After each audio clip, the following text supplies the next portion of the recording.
ब्रह्मा जी की असावधानी के कारण एक बहुत बड़े दैत्य ने वेदों को चुरा लिया। उस दैत्य का नाम हैग्रीव था। वेदों को चुरा लिए जाने के कारण ज्ञान लुप्त हो गया। चारों ओर अज्ञानता का अंधकार फैल गया और पाप तथा अधर्म का बोला बाला हो गया।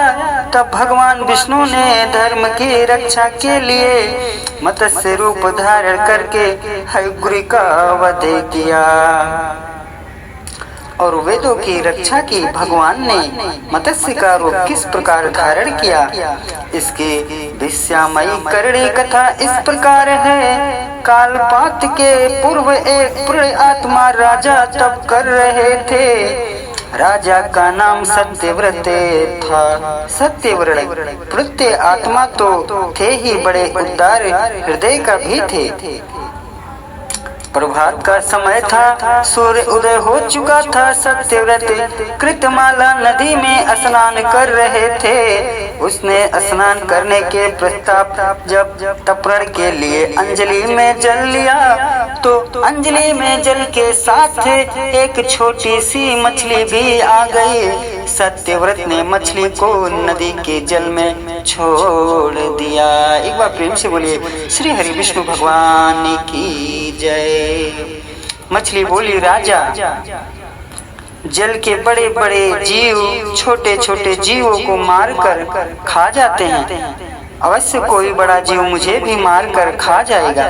कृपया करके मेरे प्राणों की रक्षा कीजिए। सत्याव्रत के हृदय में दया उत्पन्न हो उठी। उसने मछली को जल से भरे हुए अपने कमंडलू में डाल लिया। तभी एक आश्चर्यजनक घटना घटी। एक रात में मछली का शरीर इतना बढ़ गया कि कमंडलू के रहने के लिए छोटा पड़ने लगा। दूसरे दिन मछली सत्याव्रत जी से बोली, राजन, मेरे रहने के लिए कोई दूसरा स्थान ढूंढिए, क्योंकि मेरा शरीर बढ़ गया है। मुझे घूमने फिरने में बड़ा कष्ट होता है। सत्याव्रत ने मछली को कमंडलू से निकालकर पानी से भरे हुए मटके में रख दिया। यहाँ भी मछली का शरीर रात भर में ही मटके में इतना बढ़ गया कि मटका भी उसके रहने के लिए छोटा पड़ गया। दूसरे दिन मछली पुनः सत्याव्रत जी से बोली, राजन, मेरे रहने के लिए कहीं और प्रबंध कीजिए, क्योंकि मटका भी मेरे रहने के लिए छोटा पड़ रहा है। तब सत्याव्रत ने मछली को निकालकर एक सरोवर में डाल दिया, किंतु सरोवर भी मछली के लिए छोटा पड़ गया। इसके बाद सत्याव्रत ने मछली को नदी में और फिर उसके बाद समुद्र में डाल दिया। और चाहे समुद्र में भी मछली का शरीर इतना अधिक बढ़ गया कि मछली के रहने के लिए वह भी छोटा पड़ गया। अतः मछली पुण्य सत्याव्रत से बोली, राजन, यह समुद्र भी मेरे रहने के लिए उपयुक्त नहीं है। मेरे रहने की अवस्था कहीं और कीजिए। अब सत्याव्रत विस्मित हो उठे। उसने आज तक ऐसी मछली कहीं नहीं देखी थी। वह विस्मय भरे स्वर में बोला, मेरी बुद्धि को विस्मय के सागर में डुबोने वाले आप कौन हो? मत्स्य रूपी धारी श्री हरि ने उत्तर दिया, राजन, हैग्रीव नाम दैत्य ने वेदों को चुरा लिया है। जगत में चारों ओर अज्ञानता और अधर्म का अंधकार फैला हुआ है। मैंने हैग्रीव को मारने के लिए ही मस्तक का रूप धारण किया है। आज से 7वें दिन पृथ्वी प्रलय के चक्र में फिर जाएगी। समुद्र उमड़ उठेगा, भयानक वृष्टि होगी, सारी पृथ्वी पानी में डूब जाएगी। जल के अतिरिक्त कहीं कुछ भी दृष्टि गोचर नहीं होगा। आपके पास एक नाव पहुंचेगी। आप सभी अनाजों और औषधियों के बीजों को लेकर सप्त ऋषियों के साथ नाव पर बैठ जाइएगा।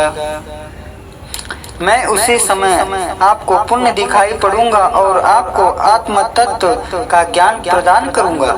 सत्यव्रत उसी दिन से हरि का स्मरण करते हुए प्रलय की प्रतीक्षा करने लगे। 7वें दिन प्रलय का दुर्य उत्पतित हो उठा। समुद्र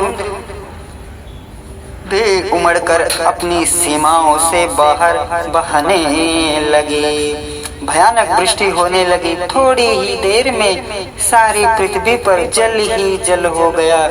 संपूर्ण पृथ्वी जल में समा गई। उसी समय एक नाव दिखाई पड़ी। सत्यव्रत 7 ऋषियों के साथ उस नाव पर बैठ गए। उन्होंने नाव के ऊपर संपूर्ण अनाजों और औषधियों के बीज भी भर लिए।